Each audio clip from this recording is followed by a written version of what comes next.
Her sign says journalism is not a crime. She's immediately detained by Russian police. More than 20 journalists were taken away after conducting single-person demonstrations in Moscow against the arrest of one of their former colleagues. This was the moment when Ivan Safronov was arrested on high treason charges on July the 7th. One of his lawyers said he was accused of handing state secrets to the Czech intelligence service, which then passed them on to the United States. Later, a court ordered he be held behind bars until September the 6th.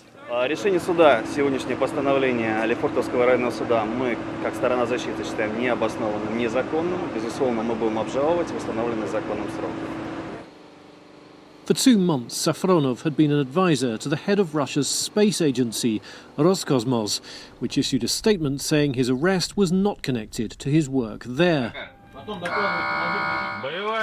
But before that, he wrote about the military-industrial sector for leading Russian news outlets. In October last year, after an annual exercise that tested Russia's nuclear deterrent, he wrote for Vedomosti about an intercontinental ballistic missile that had failed to launch. Safronov cited 2 sources close to the defence ministry, although officials denied the incident had occurred. In May, he'd written about a planned sale of Su-35 fighter jets to Egypt. That article was subsequently removed from the Kommersant website, but Washington threatened Egypt with sanctions, and Safronov was later sacked. Kremlin spokesman Dmitry Peskov said the charges against Safronov were not connected to his journalism, but journalist Grigory Pasko, who was jailed for espionage after providing Japanese media with evidence of Russian nuclear waste dumping, is skeptical. По таким делам, как правило, дело оперативной разработки длится, где-то около года. Поэтому мы можем действительно предположить, что речь идет о его журналистской все-таки деятельности, чтобы нам там Песков не лепил и не говорил.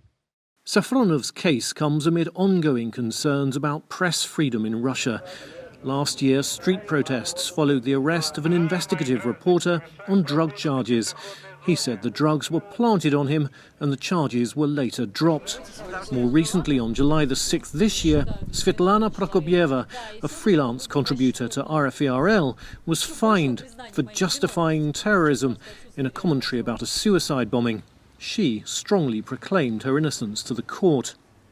Amnesty International said the charges showed the Kremlin's aim to further erode journalistic freedoms in Russia.